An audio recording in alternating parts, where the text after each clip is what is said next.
ओम शांति। दिनांक 15 अप्रैल सन 1971।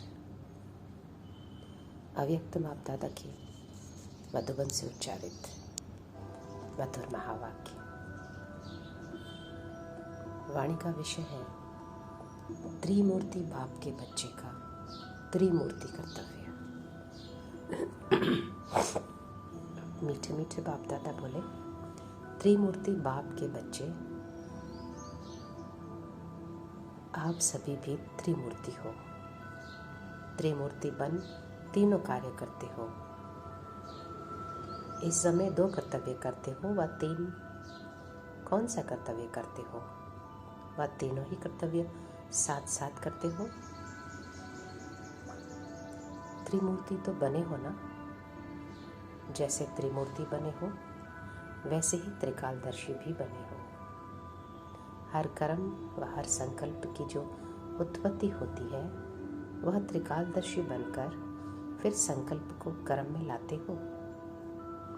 सदैव तीनों ही कार्य साथ साथ जरूर चलते हैं, क्योंकि अगर पुराने संस्कार व स्वभाव व व्यर्थ संकल्पों का विनाश ही नहीं करेंगे तो नई रचना कैसे होगी? और अगर नई रचना करते हो, उनकी पालना न करेंगे तो प्रैक्टिकल कैसे दिखाई देंगे? तो त्रिमूर्ति बाप के त्रिमूर्ति बच्चे तीनों ही कर्तव्य साथ साथ कर रहे हो। विनाश करते हो विकर्मों का अथवा व्यर्थ संकल्पों का। यह तो और भी अब तेजी से करना पड़े। सिर्फ अपने व्यर्थ संकल्प व विकर्म भस्म नहीं करने हैं, लेकिन तुम तो विश्व कल्याणकारी हो। इसलिए सारे विश्व के विकर्मों का बोझ हल्का करना व अनेक आत्माओं के व्यर्थ संकल्पों को मिटाना, यह शक्तियों का कर्तव्य है। तो वर्तमान समय यही विनाश का कर्तव्य और साथ साथ नए शुद्ध संकल्पों की स्थापना का कर्तव्य, दोनों ही फुल फोर्स में चलना है। जैसे कोई बहुत तेज मशीनरी होती है तो 1 सेकेंड में उस वस्तु का रूप, रंग, गुण, कर्तव्य आदि सब बदल जाता है। मशीनरी में पड़ा और बदली हुआ। ऐसे अभी यह विनाश और स्थापना की मशीनरी भी बहुत तेज होनी है। जैसे मशीनरी में पड़ते ही चीज़ का रूप, रंग बदल जाता है, ऐसे इस रूहानी मशीनरी में आप लोगों के सामने जो भी आत्माएं आएंगी, आते ही उनके संकल्प, स्वरूप, गुण और कर्तव्य बदल जाएंगे। न सिर्फ आत्माओं के, लेकिन 5 तत्वों के भी गुण और कर्तव्य बदलने वाले हैं। ऐसी मशीनरी अब प्रैक्टिकल में चलने वाली है। इसलिए बताया कि विनाश और स्थापना दोनों कर्तव्य साथ साथ चल रहा है। अभी और ही तेजी से चलने वाला है। जैसे महादानियों के पास सदैव भिखारियों की भीड़ लगी हुई होती है, वैसे आप सभी के पास भी भिखारियों की भीड़ लगने वाली है। आपके पास प्रदर्शनी में जब भीड़ होती है तो फिर क्या करते हो? क्यू सिस्टम में शॉर्ट में सिर्फ संदेश देते हो। रचना की नॉलेज नहीं दे सकते हो। सिर्फ रचयिता बाप का परिचय और संदेश दे सकते हो। वैसे ही जब भिखारियों की भीड़ होगी तो सिर्फ यही संदेश देंगे, लेकिन वह 1 सेकेंड का संदेश पावरफुल होता है। जो वह संदेश उन आत्माओं में संस्कार के रूप में समा जाता है। सर्वधर्म की आत्माएं भी यह भीख मांगने के लिए आएंगी। कहते हैं ना, क्राइस्ट भी बैगर रूप में है, तो धर्म पिताएं भी आप लोगों के सामने बैगर रूप में आएंगे। उनको क्या भिक्षा देंगे? यही संदेश ऐसा पावरफुल संदेश होगा जो इसी संदेश के पावरफुल संस्कारों से धर्म स्थापन करने के निमित्त बनेंगे। वह संस्कार अविनाशी बन जाएंगे, क्योंकि आप लोगों के भी अंतिम संपूर्ण स्टेज के समय अविनाशी संस्कार होते हैं। अभी संस्कार अविनाशी बना रहे हो। इसलिए अब जिन्हों को संदेश देते हो और मेहनत करते हो, तो अभी वह सदा काल के लिए नहीं रहता है। कुछ समय रहता है, फिर ढीले हो जाते हैं। लेकिन अंत के समय आप लोगों के संस्कार ही अविनाशी हो जाते हैं। तो अविनाशी संस्कारों की शक्ति होने के कारण उन्हों को भी ऐसे शिक्षा व संदेश देते हो जो उनके संस्कार अविनाशी बन जाते हैं। तो अभी पुरुषार्थ क्या करना पड़े? संस्कारों को पलटना तो है, लेकिन अविनाशी की छाप लगाओ। जैसे गवर्नमेंट की मुहर लगती है ना, सील करते हैं जो कोई खोल नहीं सकता। ऐसी सील लगाओ जो माया आधा कल्प के लिए फिर खोल ही ना सके। तो अविनाशी संस्कार बनाने का तीव्र पुरुषार्थ करना है। यह तब होगा जब मास्टर त्रिकालदर्शी बन संकल्पों को कर्म में लाएंगे। जो भी संकल्प उत्पन्न होता है, संकल्प को ही चेक करो। मास्टर त्रिकालदर्शी की स्टेज पर हो। अगर उस स्टेज पर स्थित होकर कर्म करेंगे तो कोई भी कर्म व्यर्थ नहीं होगा। विकर्म की तो बात ही नहीं है। अभी विकर्म के खाते से ऊपर आ गए हो। विकल्प भी खत्म हो, विकल्प भी खत्म तो विकर्म भी खत्म। अभी है व्यर्थ कर्म और व्यर्थ संकल्प की बात। इन व्यर्थ को बदलकर समर्थ संकल्प और समर्थ कार्य करना है। इसको कहते हैं संपूर्ण स्टेज। तो अब महादानी बने हो। कितने प्रकार के दान करती हो? डबल दानी हो व ट्रिपल से भी ज़्यादा हो? तो हर एक ने अपना अपना विचार बताया। तो बाप दादा बोले मुख्य 3 दान बताए। ज्ञान का दान भी करते हो, योग द्वारा शक्तियों का दान भी कर रहे हो, और तीसरा दान है कर्म द्वारा गुणों का दान। तो एक है मनसा का दान, दूसरा है वाचा का, और तीसरा है कर्म द्वारा दान।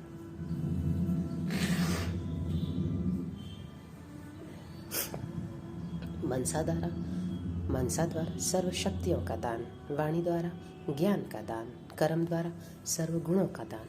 तो सदैव जो दिन आरंभ होता है उसमें पहले यह प्लान बनाओ कि आज के दिन यह तीनों दान किस किस रूप से करना है, और फिर दिन समाप्त होने के बाद चेक करो कि हम महादानी बने।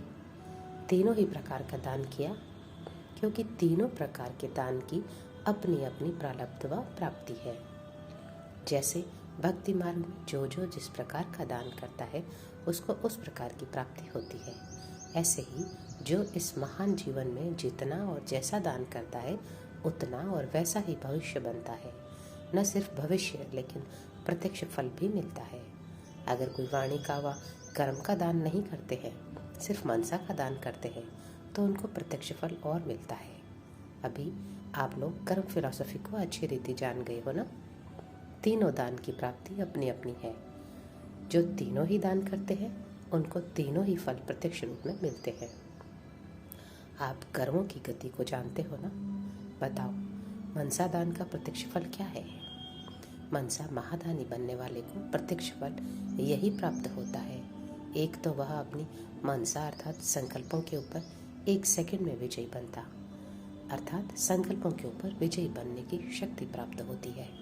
और कितना भी कोई चंचल संकल्प वाला हो, यानी 1 सेकंड में उनका मन एक संकल्प में न टिक सके, ऐसे चंचल संकल्प वाले को भी अपनी विजय की शक्ति में टेम्परेरी टाइम के लिए शांत व चंचल से अचल बना देंगे। जैसे कोई भी दुख में तड़पते हुए को इंजेक्शन द्वारा बेहोश कर देते हैं, उनके दुख की चंचलता खत्म हो जाती है। ऐसे ही मनसा द्वारा महादानी बनने वाला अपनी दृष्टि, वृत्ति और स्मृति की शक्ति से ऐसे ही उनको शांति का अनुभवी बना सकते हैं, लेकिन टेम्परेरी टाइम के लिए, क्योंकि उनका अपना पुरुषार्थ नहीं होता है। लेकिन महादानी की शक्ति के प्रभाव से थोड़े समय के लिए वह अनुभव कर सकता है। तो जो मनसा के महादानी होंगे उनके संकल्प में इतनी शक्ति होती है, जो संकल्प किया उसकी सिद्धि मिली। तो मनसा महादानी संकल्पों की सिद्धि को प्राप्त करने वाला बन जाता है। जहाँ संकल्प को चाहे वहाँ संकल्पों को टिका सकते हैं। संकल्प के वश नहीं होंगे, लेकिन संकल्प उनके वश होता है। जो संकल्पों की रचना रचे वह रच सकता है। जब संकल्प को विनाश करना चाहे तो विनाश कर सकते हैं। तो ऐसे महादानी में संकल्पों के रचने, संकल्पों को विनाश करने और संकल्पों की पालना करने की तीनों ही शक्ति होती है। तो यह है मनसा का महादान। ऐसे ही समझो मास्टर सर्वशक्तिवान का प्रत्यक्ष स्वरूप दिखाई देता है। समझा? वह हो गया मास्टर सर्वशक्तिवान। और जो वाचा के महादानी है उनको क्या मिलता है? वह है मास्टर नॉलेजफुल। उनके एक एक शब्द की बहुत वैल्यू होती है। एक रत्न की वैल्यू अनेक रत्नों से अधिक होती है। वाचा द्वारा तुम रत्नों का दान करते हो ना, तो जो ज्ञान रत्नों का दान करते हैं उनका एक एक रत्न इतना वैल्यूबल हो जाता है, जो उनके एक एक वचन सुनने के लिए अनेक आत्माएं प्यासी होती है। अनेक प्यासी आत्माओं की प्यास बुझाने वाला एक वचन बन जाता है। मास्टर नॉलेजफुल, वैल्यूएबल, और तीसरा फिर सेंसिबल बन जाता है। उनके एक एक शब्द में सेंस भरा हुआ होता है। सेंस अर्थात सार के बिना कोई शब्द नहीं होता। जब कोई ऐसे सेंस से शब्द बोलता है तो कहते हैं ना, यह तो बहुत सेंसिबल है। वाणी द्वारा सेंस का मालूम पड़ता है तो दोनों सेंसिबल भी बन जाते हैं। यह तो हुआ लक्षण। प्राप्ति क्या होती है?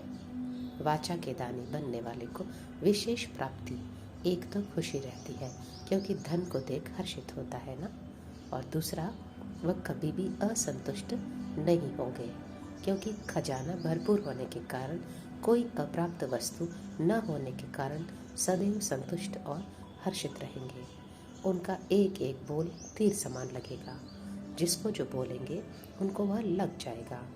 उनके बोल प्रभावशाली होंगे। वाणी का दान करने से वाणी में बहुत गुण आ जाते हैं। अवस्था में सहज ही खुशी की प्राप्ति होगी। प्राप्ति करने का पुरुषार्थ नहीं करेंगे, लेकिन स्वतः ही प्राप्त होगा। जैसे कोई खान से चीज निकलती है तो अखूट होती है ना,